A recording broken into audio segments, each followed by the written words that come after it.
సారాయి ఉద్యమం అప్పుడు ఓ సందమామయ్య ఉయ్యారి నా ముగుడా సారాయి మానోయ నా ప్రాణనాథని పాటుపాడి జనాన్ని చైతన్యవంతులు చేస్తుంది ప్రజానాట్య మండలి.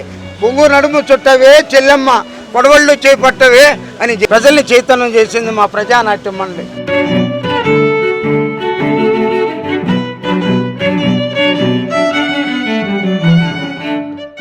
నేను ప్రజానాట్య మండలి జిల్లా ప్రధాన కార్యదర్శిగా పనిచేస్తా ఉన్నాను. మిత్రులారా, చాలా ఏళ్ల నుంచి కళాకారులకి పింఛన్లు సక్రమంగా రావటం లేదు. అవి వచ్చినా కూడా వృద్ధాప్య పెన్షన్ మాదిరిగానే 4,000 ఇస్తున్నారు. ఆ తర్వాత క్రమంలో కళాకారులను గుర్తించడం కానీ వాళ్ళకి గుర్తింపు కార్డులు ఇవ్వడం కానీ అర్హులైనటువంటి కళాకారులకి పింఛన్లు ఇవ్వడం కానీ జరగడం లేదు. దానికి ఈరోజు కలెక్టర్ గారి దృష్టికి తీసుకురావడానికి మేము వచ్చాం. ప్రజానాట్య మండలి తరఫున ఒక్కొక్క కళాకారులకి 8,000 రూపాయలు ఇవ్వాలని చెప్పి వినయంగా వాళ్ళకి తెలియజేయదలుచుకున్నాం.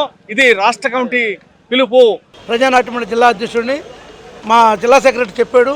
ప్రధానంగా ఏంటంటే ఈరోజు పెరుగుతున్న ధరలకు అనుగుణంగా ఈరోజు ఇచ్చే పెన్షను 8,000 రూపాయలు ఇవ్వాలని చెప్పి ప్రజానాట్య రాష్ట్ర కమిటీ తీర్మానం చేసింది. ఆ క్రమంలో ఈరోజు జిల్లా నలుమూలల నుంచి ఈ కార్యక్రమం చేస్తున్నాం.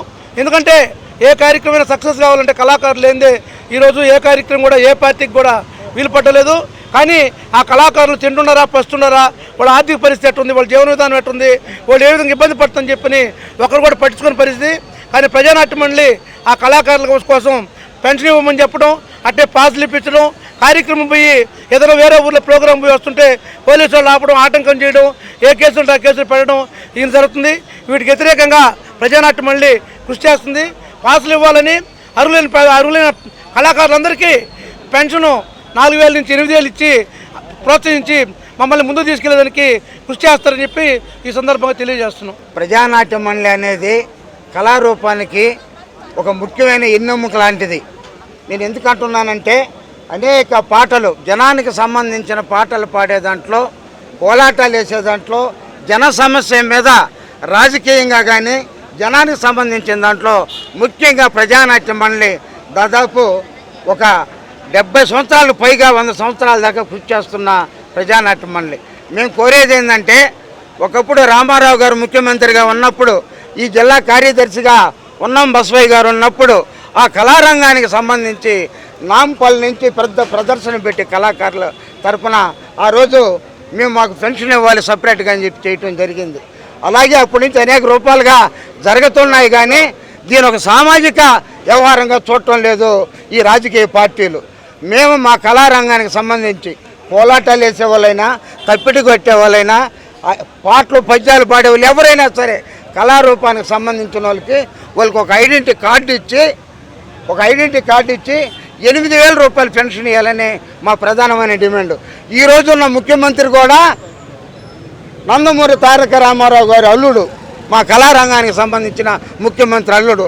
అలాగే పవన్ కళ్యాణ్ గారు ఈరోజు డిప్యూటీ సీఎం, ఆయన కూడా కళారంగం నుంచి వచ్చిన ఆయన. కళారంగం నుంచి వస్తే కాదు, ఆ కళారంగంలో ఇప్పటి వరకు కూడా ఇబ్బంది పడతా, తినేదానికి తిండి లేకుండా, తిరణాలప్పుడు ఏదైనా వినాయక చవితులప్పుడు ఏదన్నా కార్యక్రమం అప్పుడు తప్ప తర్వాత అంతా కూడా వాళ్ళు ఇబ్బంది పడుతున్నారు. కాబట్టి దయచేసి రాజకీయ నాయకులు ఎవరైనా సరే దాన్ని గుర్తించి మాకు వెంటనే ఈ పెన్షన్ వేస్తున్న విజ్ఞప్తి చేస్తున్నాం. మా కళారంగానికి వచ్చేటికి ఒక చిన్న పాట. అనేక రకాల ఉద్యమాలకు సంబంధించి సారాయి ఉద్యమం అప్పుడు ఓ సందమామయ్య ఉయ్యారి నా ముగుడా సారాయి మానోయ నా ప్రాణనాథని పాటుపాడి జనాన్ని చైతన్యవంతులు చేస్తుంది ప్రజానాట్య మండలి. అలాగే చూడు విద్యార్థి చదువులు ఎట్ట సాగుతున్నాయని యూత్ని ముందుకు తీసుకెళ్ళింది మా ప్రజానాట్య మండలి.